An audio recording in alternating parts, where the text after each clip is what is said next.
Example ये था कल का, जो एग्जाम्पल है वो ये है, find the image of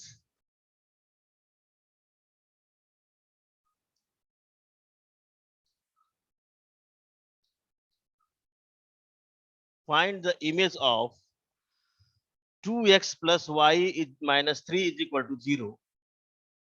2x plus y minus 3 is equal to 0.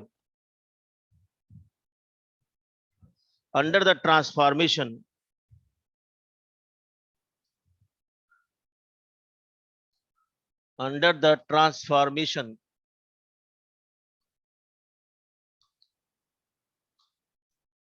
w is equals z plus 2i, इसका हमको इमेज निकालना है।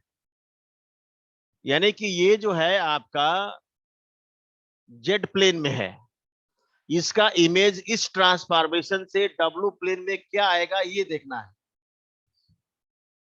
इस वास्ते आपको क्या प्रोसीजर लगाना होगा इसके बारे में ध्यान से देखिए। पहला है हमारे पास जो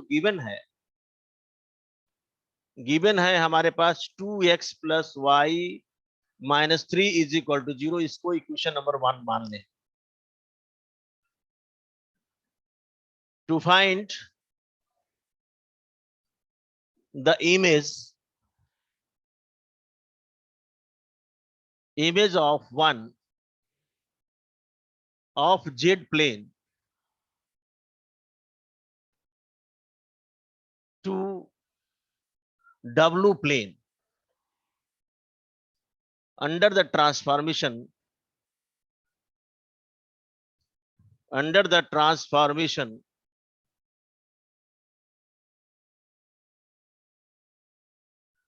वो ट्रांसफॉर्मेशन दिया गया है w is equals z plus 2i। What is w? w क्या होता है? u plus i times v। और z क्या होता है? x plus i times y और प्लस 2i। यहां पर हम ये कर सकते हैं, इसको real part imaginary part equate करेंगे तो u is equal to x आएगा और v इज इक्वल टू आएगा y plus 2। By equating real and imaginary parts,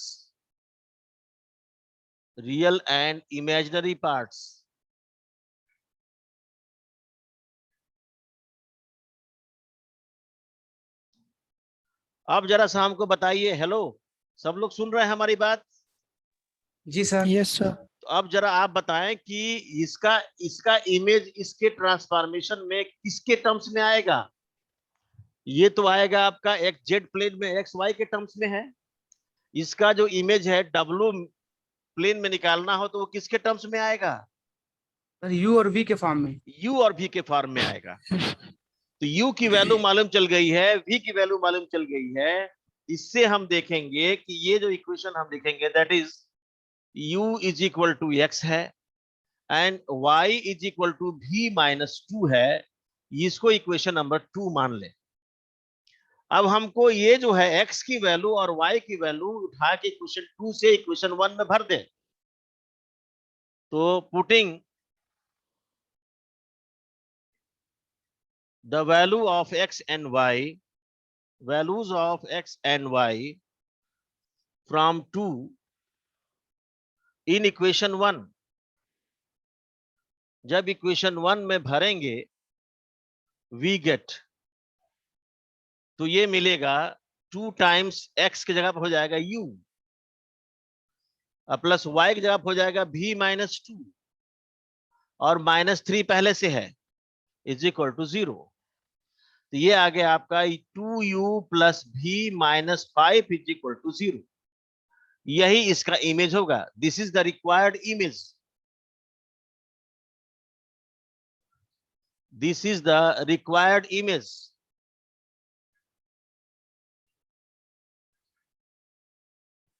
ये आंसर हो गया। समझ में आ रहा है सबको? हेलो। जी सर। अब आइए दूसरा देखिए एग्जाम्पल। एक दूसरा एग्जाम्पल लेने जा रहे हैं हम।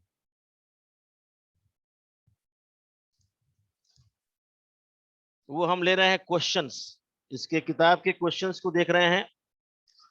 अब जैसे मान लीजिए ये क्वेश्चन हो गया, find the image of mod of z minus 2i is equal to 2, mod of z minus 2i is equal to 2 under the transformation w is equal to 1 by z। ये 1 by z है। तो हमारे पास जो given है इसमें क्या है, जिसका इमेज निकालना है? तो सर्कल। सर्कल दिया गया है। तो हमारे पास गिवन है। अब देखा जाए कि इस सर्किल का इमेज जेड प्लेन से डब्ल्यू प्लेन में इस ट्रांसफॉर्मेशन के तहत क्या आता है। तो यहां जो आएगा ये आपका है given that mod of z minus 2i is equal to 2। इसका ये मतलब निकलता है कि mod of x plus i y minus 2i is equal to 2। यही तो आएगा। Hello, yes sir. इसका मॉड निकालेंगे तो ये आएगा mod of x plus i times y minus 2 mod is equal to 2। या हम ये कह सकते हैं अंडर रूट में x square plus y minus 2 का whole square is equal to 2। या हम ये कह सकते हैं x square plus y minus 2 का whole square is equal to 4। ये इक्वेशन 1 मिल गया।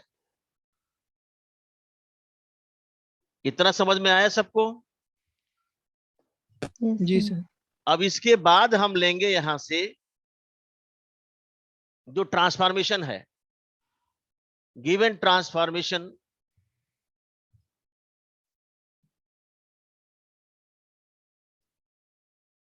ये है आपका W is equal to 1 upon z. देखिए 1 अपॉन जेड है तो एक्स वाई का मान u भी में निकालना होता है। यहाँ W का मतलब हो गया u plus i times v। तो इसको ऐसा कर दें कि इस z को जब जेड 1 अपॉन जेड की value u plus i times v है तो ये बताता है कि z की वैल्यू हो जाएगी 1 upon u minus I u plus i times v। अब हम क्या करेंगे कि ये x प्लस आई वाई हो गया। अब इसका रियल पार्ट इमेजिनरी पार्ट निकालना है। तो इसमें हम क्या करें कि ऊपर नीचे u plus i u minus i भी से मल्टीप्लाई कर दें। ऊपर भी u माइनस आई भी से और नीचे भी u माइनस आई भी से मल्टीप्लाई कर दें। मल्टीप्लाई करने पर ये आता है u माइनस आई टाइम्स भी और नीचे आएगा u square plus v square. यहां से क्या होगा कि रियल पार्ट और इमेजिनरी पार्ट को इक्वेट करने पर equating real and imaginary part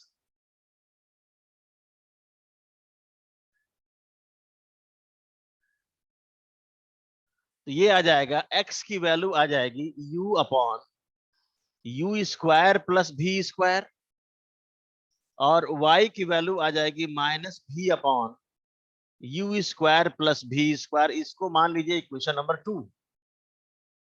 अब क्या करेंगे आप,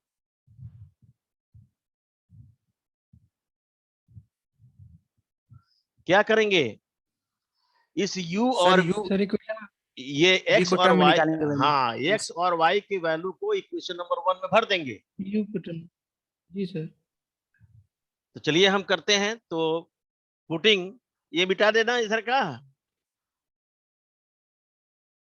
जी सर। तो यहां हमारे आया putting the value of x and y, putting the value of x and y from 2 in equation 1, from 2 in equation 1 we get x का स्क्वायर था प्लस y माइनस 2 का स्क्वायर था इज इक्वल टू 4 था। x का square का मतलब u square upon u square plus v square का whole square plus y minus 2 का होल स्क्वायर है, तो y की वैल्यू है minus v upon u square plus v square minus 2 का whole square is equal to 4। थोड़ा इसको solve किया जाए तो हो जाएगा u square upon u square plus v square का होल स्क्वायर प्लस इसमें से माइनस कॉमन निकाल दो, तो v plus 2 times u square plus v square का whole square is equal upon u square plus v square का whole square is equal to 4।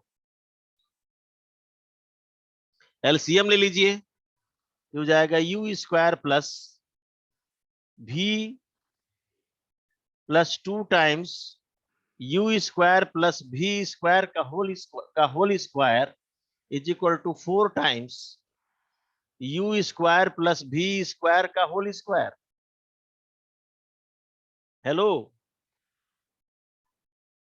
अब इसको तोड़ते हैं, दिया जाएगा u square plus a plus b का होल स्क्वायर से तोड़िए इसको, हो जाएगा v square plus 4 times u square plus v square का whole square plus 4 times 4 times v into u square plus v square is equal to 4 times u square plus v square का whole square.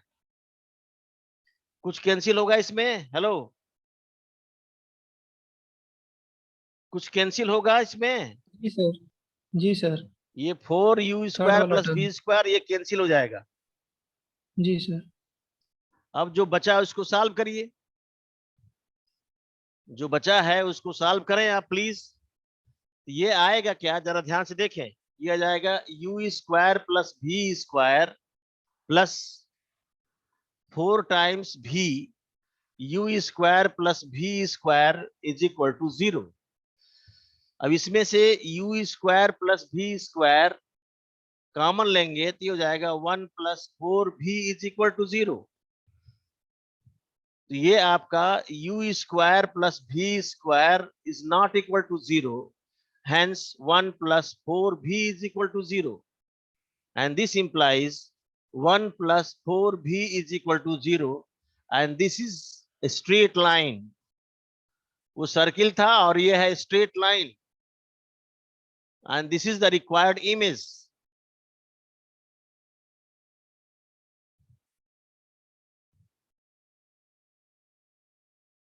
ये required image होगा। ये क्यों 0 नहीं होगा?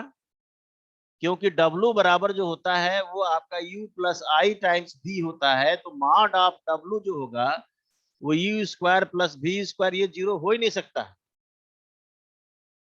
इसलिए ये ऐसा लिखा गया है। सबको समझ में आ रहा है? जी सर। तो इस तरह से क्वेश्चंस को करना होगा। अब आइए कुछ नोट्स लिखा रहे हैं, आप नोट्स लिखें और उस पर आधारित क्वेश्चंस भी देखें। ये नोट हो गया? Hello, yes yes sir.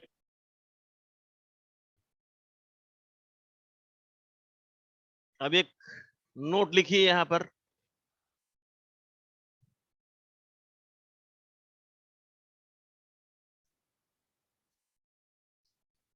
Note में पहला नोट है कि अगर कोई भी फंक्शन दे दिया जाए आपका वाई जेड डब्ल्यू is equal to f z, ये आपका पहला नोट है।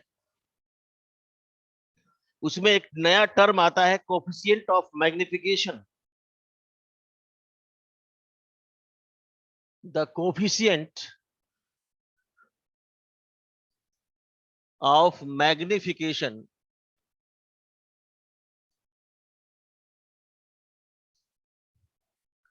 for conformal transformation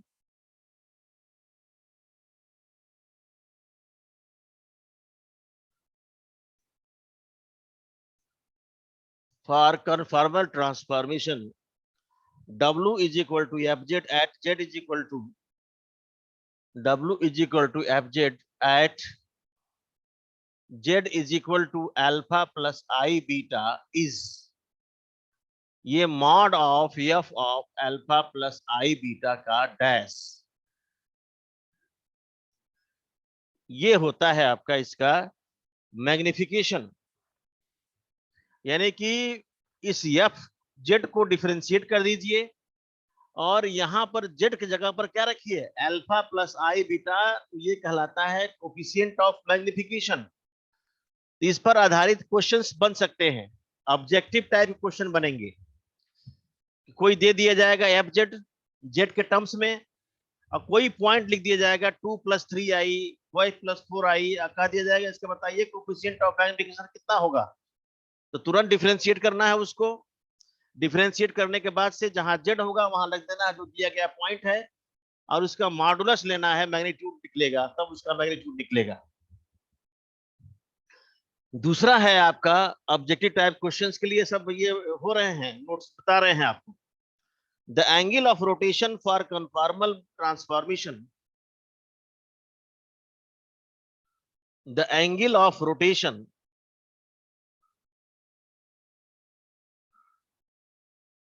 for conformal transformation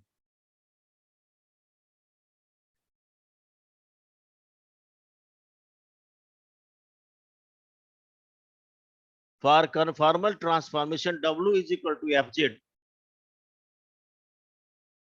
at z is equal to alpha plus I beta, ये भी आपका हो जाता है amplitude of is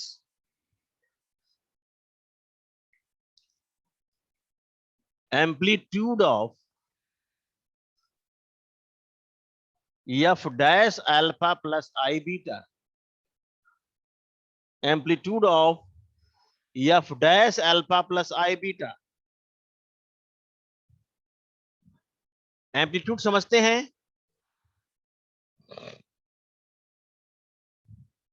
hello? mod of z। नहीं, वो तो मैग्नीट्यूड होता है। जैसे z is equal to x plus i y है, इसका मॉडुलस जो होता है, मॉडुलस ये आपका ऑफ जेड, इसको लिखते हैं मॉड जेड, यानी इसकी वैल्यू होती है x square plus y square. Amplitude of z जो होता है, एम्पलीट्यूड ऑफ जेड, या इसको आर्गुमेंट ऑफ जेड भी कहते हैं। आर्गुमेंट ऑफ जेड जो होता है वो थीटा बराबर होता है tan inverse imaginary part upon real part. तो जेड का इमेजिनरी पार्ट कितना है, y, और जेड का रियल पार्ट कितना है, x। तो ये हो जाता है एम्पलीट्यूड ऑफ जेड। तो ये कह रहे हैं amplitude of f dash alpha plus I beta, यानी कि आपको इसको डिफरेंशिएट करना होगा निकालने के लिए एंगल ऑफ रोटेशन, और इस पॉइंट पर निकालना है तो आप डिफरेंशिएट करके जेड बराबर अल्फा प्लस I बीटा रखना है, इसका जो है एम्पलीट्यूड निकालना है। यानी इसके रियल पार्ट को इमेजिनरी पार्ट से डिवाइड, इमेजिनरी पार्ट को रियल पार्ट से डिवाइड करना है और tan इनवर्स लगा देना है, तो थीटा की वैल्यू निकल जाएगी, वो कहलाएगा आपका एंगल ऑफ रोटेशन। अब इस पर आधारित जो क्वेश्चन मैं एक देता हूं, आप जरा इसको ध्यान से देखें। जैसे ये क्वेश्चन है, for the conformal transformation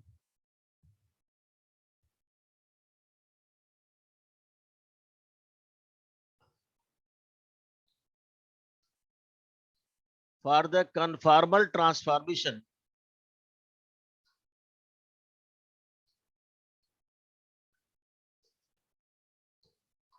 W is equal to Z square, W is equal to Z square, so that the coefficient of magnification, पहला है so that the coefficient of magnification